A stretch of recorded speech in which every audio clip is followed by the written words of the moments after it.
From UFOs to psychic powers and government conspiracies, history is riddled with unexplained events.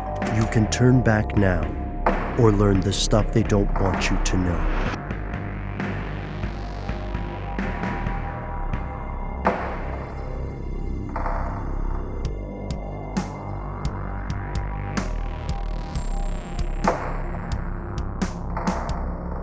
And we're back with another message. This one comes from listener Anvil Alf.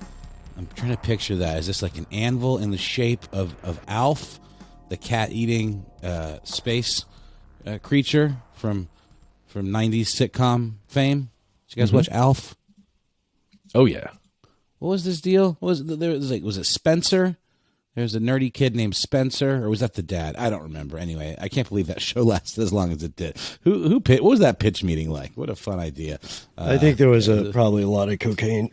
It's that's probably true. I mean, because his main character flaw is that he can and will eat any cat. He eats cats, which is kind of dark for a sitcom. Yeah, pretty dark. Yeah, pretty dark. But it came on right before Unsolved Mysteries, which I think is it was kind of dipping your toes in this paranormal. 100%. It was a nice segue. It's one of those shows where it's like it was a little too like goofy for adults and a little too adult for kids, and yet somehow it succeeded for way longer than I would have thought. Anyway, Anvil Alf writes, "Hi, Ben, Matt, and Noel. I'm a longtime listener and fan of the show, podcasting show after show as I renovated my house here in Oxfordshire. Your big ticket shows are great, but I also find your views of current world news fascinating from your side of the pond, especially the recent political shenanigans in the U.S. Well-balanced opinions, bouncing off each other in an entertaining way. Good job." Well, gee, thanks, Anvil Alf. That's very kind. He goes on. "Back in the early 1970s, I was at university in Swansea, Wales. I started Lucid Dreaming. It was great. Free entertainment every night. I could pick up on a good previous dream, steer my dreams, and wake myself up if things got out of hand. I knew I was dreaming, but brighter, sharper, more real than a normal dream. Not uncommon, but one of my favorite dreams was flying, breathing in to go up, out to go down, swooping around and around. So all good. I would regale my dreams meeting the duck people and such like to my housemates as we drove into college in the morning, much to their amusement. This one morning, we drove into college as normal. I found a parking place, not always easy. I ran into the lecture hall, got a seat in the middle, found my pencil, tuned into the lecture. Then I woke up. Wow, that was odd. Not much fun there. So set off to college again, got into the lecture, found my place, lecture started, woke up again. 3 times in a row, Groundhog Day. I then began to doubt whether I was awake or not at any time. I stopped walking along the nearby cliffs as I had massive urges to jump off and fly as I did in my dreams. But now I wasn't dreaming, was I? I was really freaked out. It was like my brain said, okay, you have fun at my expense. Try some of this. I switched off the dreaming by repeating, "You will not dream," over and over again in my head. I started lucid dreaming by repeating, "I will dream. I will dream." For the record, I wasn't on drugs, just plenty of beer. For a long time, I didn't dream or remember any dreams, and now my dreams are the normal, fuzzy mix of stuff, and I'm quite happy with that. Thought it might interest you. Use any you wish on the show. Props. Cheers. Anvil Alf. I guess we just found a potential drawback of lucid dreaming, guys. Well, that's it. That is astonishing, and I've never heard that before. A 3X Groundhog Day style like scenario happening on repeat. Wow. Especially with something as mundane as waking up, doing a regular routine, being at the place you're supposed to be at, then it happening again and again and again. That's weird. I mean, props to Anvil Alf for figuring out how to steer it and control it and, seemingly having such a handle on the whole process. I mean, that sounds fascinating and it would be a lot of fun. But I think, some of the research into it that we've been talking about, and also I think the last email that we got about lucid dreaming was, it led us to discuss how lucid dreaming and night terrors, or sleep paralysis, were kind of two sides of the same coin in a weird way. That, like, the sleep paralysis was almost a nightmarish form of lucid dreaming. This is somewhere in the middle. It really makes me think of like the Nightmare on Elm Street movies, where the characters don't know they're dreaming until something kind of spooky happens, and then all of a sudden, the audience is clued into the fact that they're dreaming. This, I don't know, like, this would really wreck my brain and make me really paranoid if this was happening to me. What do you think, Ben? Yeah, most reoccurring dreams or recurring dreams are, the typical scientific assumption is that they are revealing the presence of an unresolved conflict or a source of stress, which is why so many recurring dreams are unpleasant. This idea, they can recur multiple times in one sleep cycle, because you don't remember most of your dreams if you're human. Everybody does. The vast majority of humans tend to enter that state. Not everybody brings those stories or those experiences back with them as efficiently to the waking world. So I would be interested, Anvil Alf, to hear a little bit more about your sleep schedule and about how you typically find yourself waking up, because most people don't sleep the solid 8 all the time. You have these moments where you're a little closer to the waking world, and that's where things like lucid dreaming and sleep paralysis can occur. Your muscle atonia may not be all the way activated. So it may be that there was something in your subconscious that was very much bothering you. And remember, that part of the mind speaks in its own language with its own logic and syntax, and it's all based on symbols. And those symbols, don't let dream dictionaries fool you. Those symbols are not necessarily universal.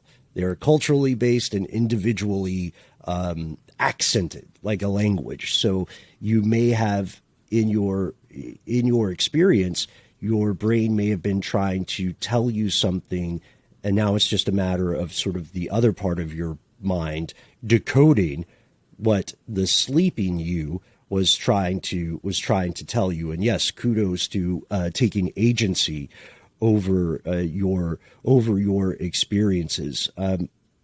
I tend to think that a lot of people have recurring dreams. One thing that's interesting about this too, and it's somewhat related, is I would love to hear from Anvil Alf and from you, Matt, and you, Noel. Have you had periods of time where you find yourself waking up at a very specific time? Like, you go through a run of 3 months where at least once a week you're waking up at exactly 3:37 a.m., things like that? No, that'd be weird, though. I've never really had any experience like this. It's fascinating to me. And one of my favorite musical artists of all time, Richard D. James, or Aphex Twin, he talks about experimenting with lucid dreams, but he's also a notorious troll with interviews and hates doing them, and often just kind of like, pulls the leg of whomever's interviewing him. But he did specifically refer to using lucid dreaming in the creation of his album Selected Ambient Works Volume 2, which is like super, like the title suggests, very like, dream-like ambient soundscapes with kind of alien, pitched vocals and just super bubbly, lovely stuff. Really great to fall asleep to. A handful of tracks, though, are more like gearing you toward the nightmare side of things. But he specifically talks about learning how to lucid dream, coming up with compositions in his dream, and then forcibly waking himself up and then trying to recreate the compositions from his dream in the real world. And Ben, you've mentioned in the past, the idea of writers using lucid dreaming to kind of create, imaginative scenarios as well. So I just thought this was a neat analog to that. Yeah, and Matt, I'm so interested in that earlier question. Did you ever experience this, like waking up at the same moment? Is that? Yes, definitely. Around 3 a.m. is when I generally will wake up. It's not a very specific, number, right? Like 3:17 or something. But right around 3 a.m. Always after, never at 2 something. It's always after 3 a.m. within give or take 15 minutes. I don't know.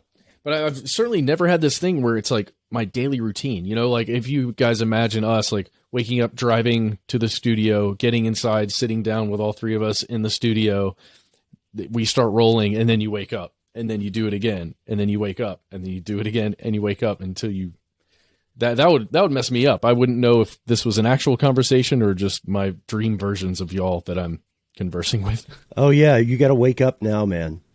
Oh shoot. You gotta have like a safe word, you know, like a wake up word. That's what they call it with Siri and other smart devices. They call it a wake word, which is the word that you say that causes the device to start listening, even though, you know, who knows if they're not listening all the time. So they're dreaming the whole time? They're not. They're in dream stasis. Yeah, exactly. Sure. And they're potentially dreaming of electric sheep. I would go Cthulhu. They're dead and dreaming, you know. It doesn't take as much as you think to wake them up. Just say the magic words. We're getting closer and closer to the Arthur C. Clarke quote, wherein sufficiently advanced technology is indistinguishable from magic. Agreed. So strange when you think about it that way. You're casting spells. That's what voice activation is. But yeah, this is... Alf, you got to write back and let us know if you have had some of these experiences that we're mentioning or we're exploring here. And I do want to say this is not an imperative thing, but it would be an interesting experiment if you were to get yourself into that liminal state between waking and sleep. That's when imaginations are super active. And then try to take yourself back to that routine, right? And see how far you can get the story to go. That's one of the problems with Groundhog Day, right? He's trying to figure out how far he can take this existence before the clock resets.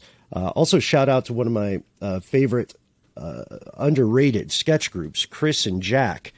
If you're listening, guys, great job on your Groundhog Day sketch. Did I send that to you guys? I was really nuts about those folks. Oh, it's great. It's great. Alf, you'll love it too. Chris and Jack. They're not paying me to say it. Chris and Jack, Groundhog Day.